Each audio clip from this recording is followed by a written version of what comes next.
এই মুহূর্তে যে খবরের দিকে নজর রাখবো, খালে ফুটবল খেলতে গিয়ে তলিয়ে যায় যুবক। মধ্যমগ্রাম থানা এলাকার দিয়ারা গ্রামের ঘটনা। রাতভর তল্লাশির পরও খোঁজ পাওয়া যায়নি যুবকের খোঁজ না পায় এলাকায় ক্ষোভ বাড়ছে। এই মুহূর্তে আমাদের সঙ্গে ফোন লাইনে রয়েছে প্রতিনিধি শাকিল মুস্তাক। শাকিল, এখনো পর্যন্ত কি আপডেট পাওয়া যাচ্ছে? দেখো, রাজারহাট এবং মধ্যমগ্রাম যে থানা, সেই থানার বর্ডার এলাকায় দিয়ারা গ্রাম, সেই গ্রামে কিন্তু গতকাল বিকালে খেলার মাঠে ফুটবল খেলছিল একদল যুবক। সেই সময় খেলতে খেলতে ফুটবল খালে পড়ে যায়। সেই ফুটবল তুলতে গিয়েই তলিয়ে যায় এক যুবকের নাম ঋষভ কুন্ডু, বয়স 20 বছর। কয়েকজন বন্ধু চেষ্টা করলেও সেই খাল থেকে তার উদ্ধার করতে পারেনি, সেই খালে তলিয়ে যায়।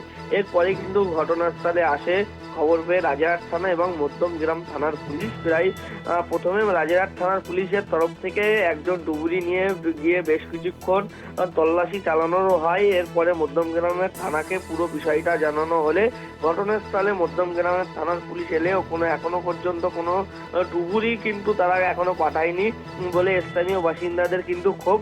এখনো পর্যন্ত সকাল হয়ে গেলে রাতভর তল্লাশি, এলাকার বাসিন্দারা তল্লাশি চালালেও কিন্তু এখনো যুবকের কোনো খোঁজ পাওয়া যায়নি। এলাকায় রয়েছে কিন্তু চাপা উত্তেজনা।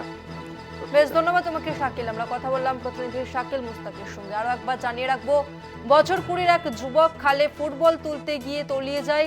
মধ্যমগ্রাম থানা এলাকার দিয়ারা গ্রামের এই ঘটনা। রাতভর তল্লাশির পরও খোঁজ পাওয়া যায়নি যুবকের খোঁজ না পায় এলাকায় ক্ষোভ বাড়ছে স্থানীয়দের।